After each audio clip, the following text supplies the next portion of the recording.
Ողջույն բոլորին, հարգելիներս, այսօր պետք է պատրաստենք ավելուկով և չորացրած խաշած լոբիով աղցան։ Դե ավելուկը նախորոք թրջել եմ, լավ լվացել եմ և խաշել եմ։ Ավելուկը տեղավորում եմ ամանի մեջ։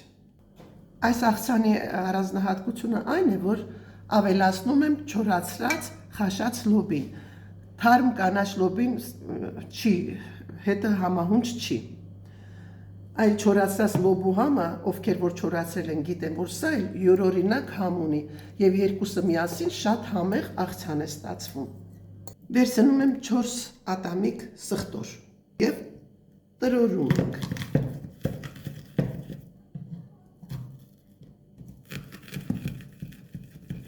Եվ այս տրորած սխտորը ավելացնում եմ ավելուկի և լոբիի վրա։ Ավելացնում եմ 1 թեյիկ թալ աղ, եթե պակաս եղավ աղը, հետո կավելացնեմ։ Եվ խառնում ենք։ Գլուխ սոխը մանրացնում եմ, որ պետք է սոխորած անեմ, այսինքն հուսայուղի մեջ պետք է տապակեմ։ Տապակը դնում եմ գազօջախի վրա, տաքանում է և ավելացնում եմ առատ բուսայուղ։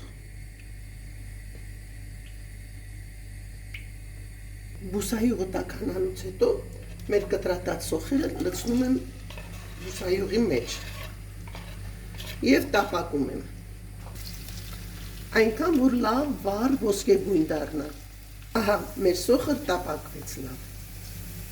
Հարգելիներս, ովքեր որ սիրում են տապակած սոխ, առանց քամելու միանգամից տաք վիճակում լցնում ենք ավելուկի և լոբու վրա,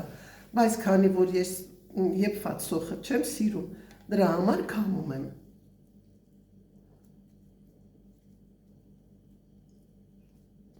Ահա, այսպես։ Մի լավ խառնում ենք։ Երբ տաք բուսայուղը լցրեցի վրան, այնպես բուրմունքը տարածվեց արդեն։ Շատ ախորժալի բուրում է։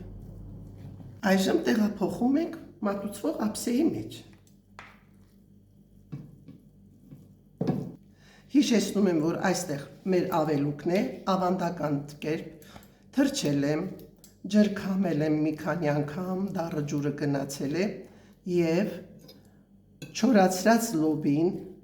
այդպես նախորոքերի թրջել եմ, խաշել եմ և միասին պատրաստեցինք